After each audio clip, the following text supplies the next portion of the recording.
right. Welcome, everybody. Ged, how's it going? Grinding? Grinding. You know who is grinding? The Bad Batch showrunners, because we got a double episode again. Which got is a nice. double episode and someone I didn't think that we would see. Yeah. I think he was in the trailer. Okay. But yeah, we get a little two-part episode. I can't help but feel, we'll get into it, but this must be setting up maybe the two-part finale next week. I don't know. Interesting. You think that we're down to the last two? I think we're close. Let me look that up right now. This is only 10 and 11. Yeah. So you think we're going to have a 13 episode final season? I don't know. Do they do like maybe one next week? Because they got to rally I guess they got to find where they need to go. Yeah. This Google search said there's 15. So we got four left. All right. Yeah. So maybe two standalone, or maybe one standalone, a 3-part finale, or two standalone, 2-part finale. I don't know. Something like that. Two more doubles. I like the two doubles. I like the length. I like what they do with it.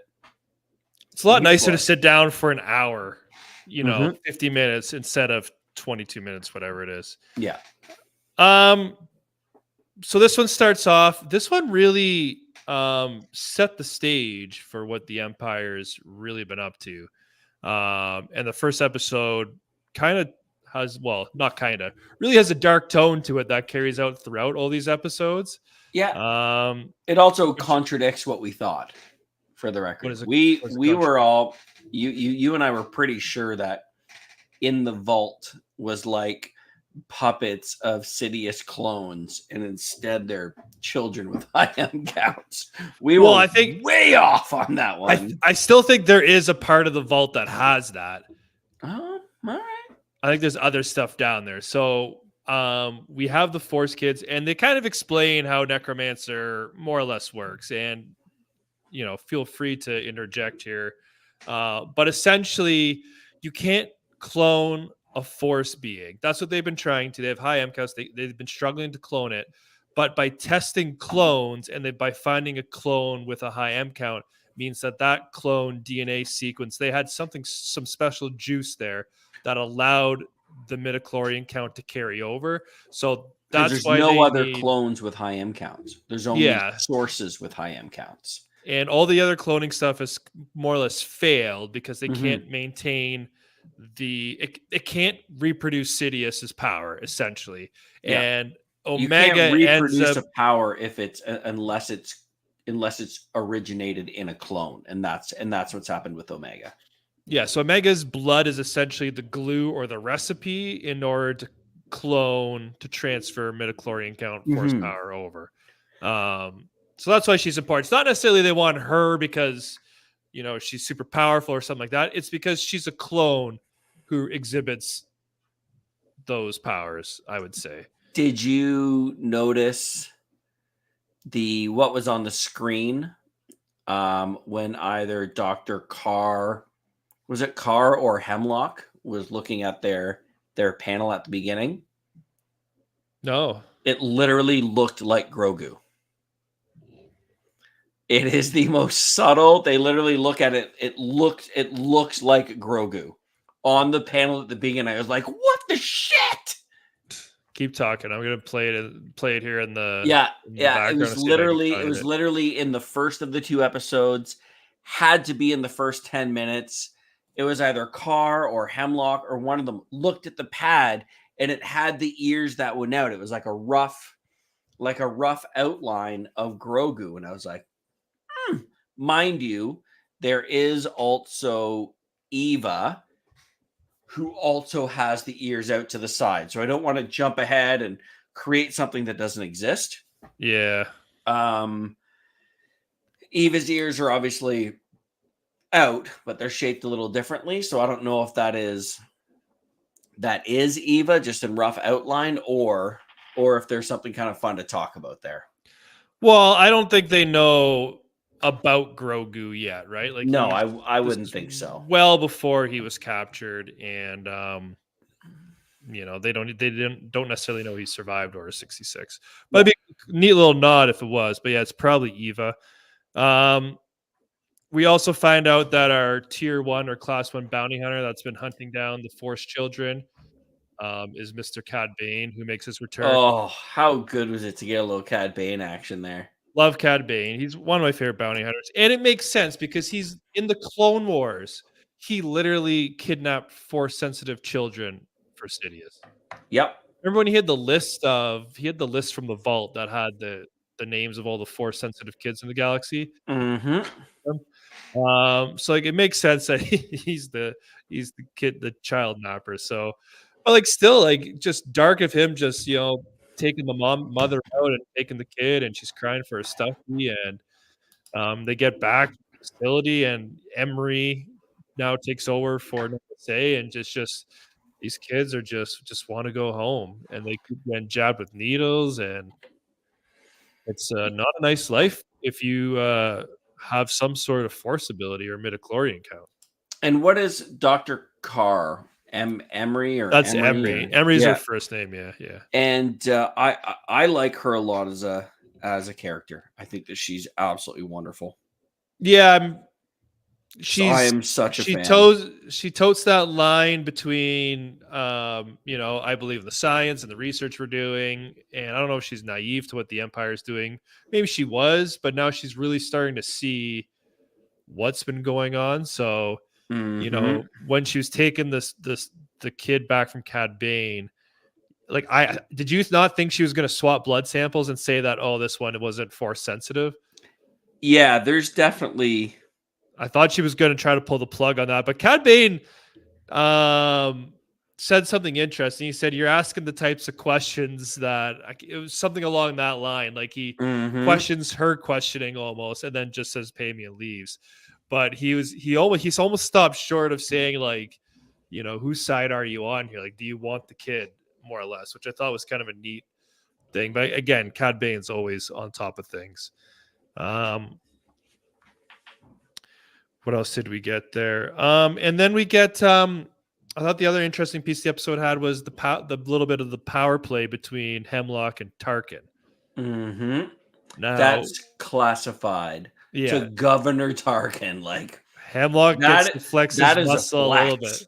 Yeah. Oh yeah. And the second he asked about the budget, you knew that Hemlock was going to be all like smug about it because he asked Palpatine for it directly, and Palpatine said, "Whatever you want is yours." Yeah. So it was kind of he was flexing his muscle there, being like, "Hey, maybe I'm a little higher up on Palpatine's list," and then we get the the old Tarkin threat, like if you fail this project, like it will not go well for you. Yeah.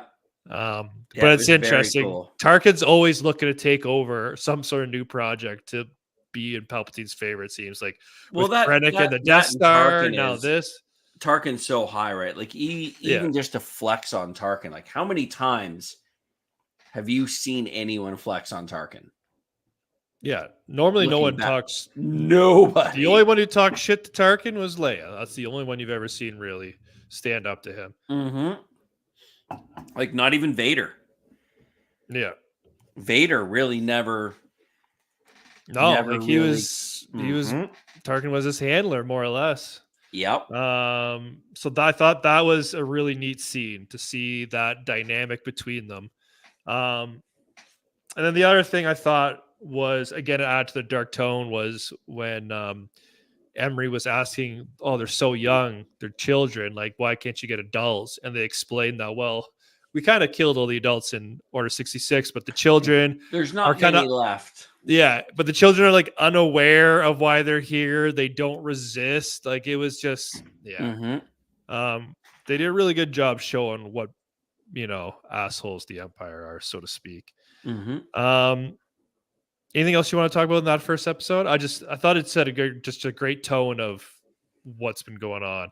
I think it sets the stage really well for what Emery is going to do in the next 4 episodes. Because you look back at the little bit of bond that even her and Omega had, which Omega's, I mean, I don't want to jump too far ahead, but Omega's coming back. Like, yeah, and Omega's going to join that group in the vault, I would imagine. So you're also setting the stage, where Omega's about to go. And they're also setting the stage. She probably has some allies in the vault that she's going to be able to use. Oh yeah. No, so I think that's about it. Just I loved it being centered around Dr. Carr, Emery. I liked seeing inside the vault. I think it painted an incredibly dark but really, really well done picture. Even Evie saying, or Eva saying, you lied. You said Jax wasn't going to get in trouble. Yeah. And, if she even has that little conversation with Namaste, she's like, oh, you're the new director? Well, the children are your responsibility now, or whatever she said to her, right? So, like, they're really setting up I think that this episode was a very much needed step to, like, really sell her turn. That's probably going to happen. Oh, yeah. Because Omega, like, Namaste turned for Omega. Like, Emery was trying to, like, not let her leave. So, now it's going to be her turn to potentially help. Yeah. Next episode, we got a lot of stuff going on. So lots happening. We talked about last week how your Sanctuary of Pabu idea was probably going to be out the window if Ventress could find him. It literally took this next episode for it to happen. I thought it was kind of neat how they targeted the pirate and then Data spiked her ship to see where she had been. But the little detail they had at the beginning, and they didn't show her, but she said that they interrogated the Trandoshan. Fucking Sid got a reference. Didn't have to see her or see the interrogation, but Sid rolled over. The end of the day gave him up. 100%. And no one's surprised. No one is surprised at all. So our what was he called again? The shadow asset. What was it called? Yeah. Survived his first encounter when he fell down the waterfall there. He's back. The Crosshair clone? Yeah, he makes a shot in this episode. And as soon as I saw that, I'm like, he's got to be a clone of Crosshair. Yep. Because no other clone he hit that pilot like halfway across the ocean. Like, oh, yeah. You know what I mean? So, but it makes me wonder, is he the only Batch 99 clone? I don't think so. Potentially. I don't know. It's not like they don't have the DNA on record. Yeah. I mean, they had Crosshair in Tantus, so in theory, it'd be easier, but you don't think there's another Hunter out there? Another Wrecker? Yeah, it'll be, I don't know. I really feel I know we think it's Crosshair, but it's got to be something. And it's got to be a clone because they talk about all this assets they're doing, right? It wasn't just the Palp clones. Like they mentioned there was other projects they're working on, and these special shadow assets have got to be, they can't, elevated. I'd be surprised if it was just a generic faceless clone that we never get to see. It could very well be a Crosshair versus this agent, right? Shadow agent. I saw this Will Smith movie. I never ever watched that one. It was interesting. It got panned, didn't it? Yeah. We have a casualty in this episode with the Marauder getting destroyed. Yeah. So you're in the end games when the ship goes. And Wrecker's unconscious. Hunter did his thing there for a while, which is pretty badass, but he got disposed of. I know we're jumping around a lot, but the visuals of the Empire coming in when that Venator just entered with the big spotlights down in the city and all the dropships coming down, I thought was just really well done. Pretty. And I loved Hunter's stop and the look up, like he knew exactly what was happening. Yeah. Yeah, it happened fast. Hunter had that first, like, I got a bad feeling when he saw the birds. And then the next thing you know, Marauder's gone, Venators over the city, dropships coming down, and the Empire has full troops. Yeah. And they, like, for as all the shitty things or people complain about how incompetent the Empire is, like, they, like, systematically took that place apart real fast. We're about to apply the screws really hard. Like, you could tell they were going to the point where we're going to either burn your houses down or start executing you until someone gives up Omega. Yeah. Omega gives herself up. And as Crosshair said, they're going to search you. The tracker's not going to work. And she's like, well, just shoot a secondary tracker on the ship. And then I liked how Crosshair says, I don't know. He's like, that's a lot of variables to account for. And sure enough, we get to the scene where he has to put the tracker on and the stormtroopers catch him. He's battling. And then when he goes to shoot it, I thought he was going to have a shaky hand moment. And it was like, is he going to overcome it or not? But no, he just doesn't have enough time. That sucker just flops in the water and Omega is gone. Now, I noticed they didn't continue to search her after they found the first tracker. Yeah, so is it possible she's got a second tracker? I was gonna ask you because it was kind of a weird shot of her in the ship. It showed her it showed it right there, and she picked it up, and then they just let her walk. Is there a secondary tracker? She was like grabbing her helmet when she's on the ship, and then she sits down almost in that meditation pose that Ventress taught her. So I'm just like, what's she doing? Yeah, does she have a second tracker? Is she trying to people lose their mind if she reaches out with the Force and tries to communicate with someone, but I don't know. It was, or maybe she's just like, I need to calm myself because for the next stage here, and was taking on some of her teaching. Because she would assume that he hit. Yeah.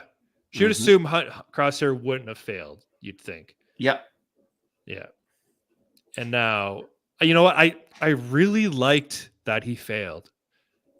Like, I liked that he failed, but not because it was a shaky hand. Yeah, not because of shaky hand. It was just, it was what he said. The variables came up, right? Like there was just so much pressure. It was just him. The other two were neutralized, as the asset said, and they just failed. They just didn't execute, which is kind of, I don't know. It's a neat way because now they're back to square one. They don't know how to find Tantus. So it'd be way too poetic. So what is your prediction? Let's assume she does not have a tracker on her. Yeah. Is the Force involved? Is Asajj Ventress involved? Like, there has the potential here to be a team up of Fennec and Asajj and the Bad Batch all taking Tantus, which again, like, that'd be so much fan service. It'd be amazing, but is it realistic?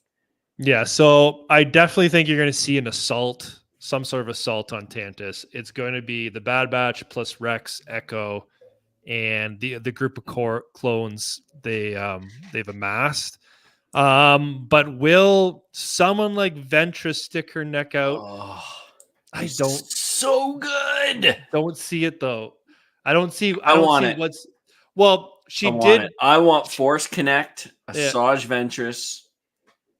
She seems to really not like the Empire, but I don't know if it would be worth her risking her life to save Omega, who she barely knows. But I don't know. Maybe again, I wish I read Dark Disciple, that book is, because I don't know what her thinking is now. Like, does she know how evil the Empire is? And if they have their hands on Omega, like, is that bad news for What, you mean in the everyone? last week you didn't read The Dark Disciple? No. What, do you work for a living? I can't read, man. I'm too slow. Get an audiobook. That's what I was going to do. People say that. I literally thought about trying to find the audiobook of The Dark Disciple after last week. Yeah. But that's what I mean. Like, would she care enough to think that the stakes are high enough? I need to get involved. I don't know. I can't. And considering it's the finale for the Bad Batch, I think they'll contain it to the Bad Batch. And same with Fennec. Like, Fennec, kind of likes Omega, but is she really going to go against the Empire? On that. Yeah. You always make mention that there's always going to be an animated project. Yeah. Nothing has been really announced. Nothing's really. Yeah. Like, to have Asajj show up, to have her involved in this, to be able to create that story.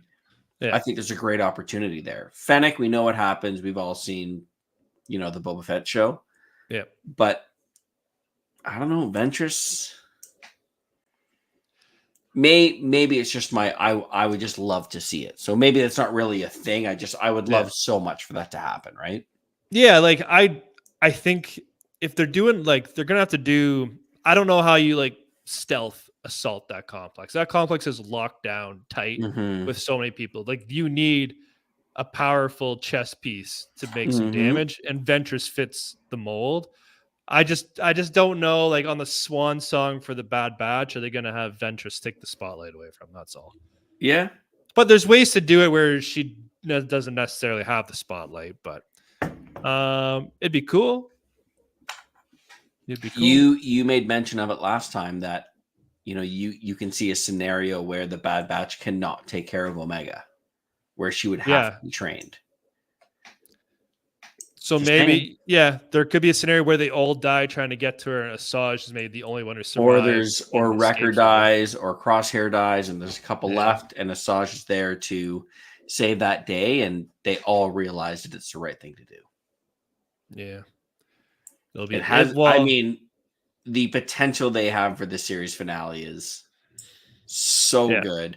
On the way by, though, can they blow up the world that Sid's on? Because I'd really like to see the Trandoshan die at this point. Yeah. I'm sorry, but Sid has to go. Like accidentally, some rogue thing just flies into where she is, and that's it. Yeah.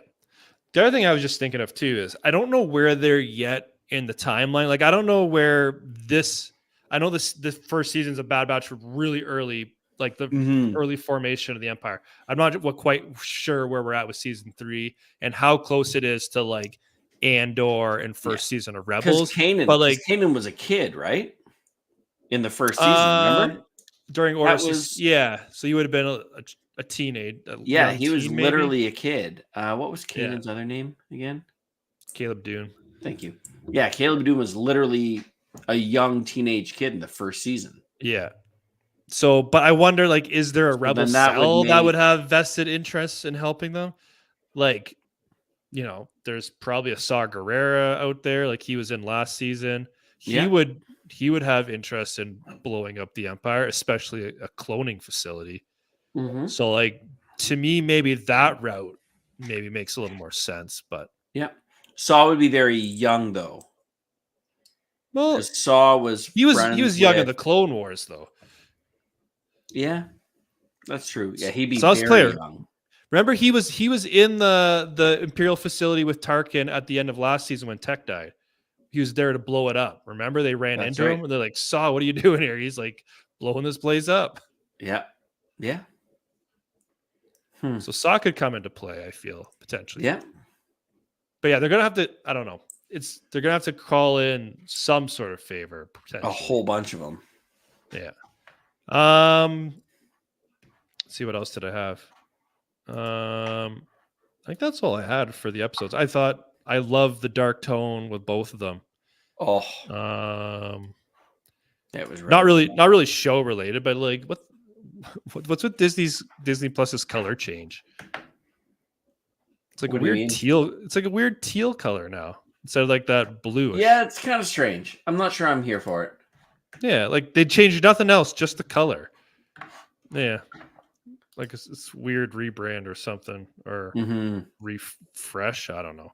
All right, what do you got for a rating for this one? Let's rate them both as like rate the two of them together.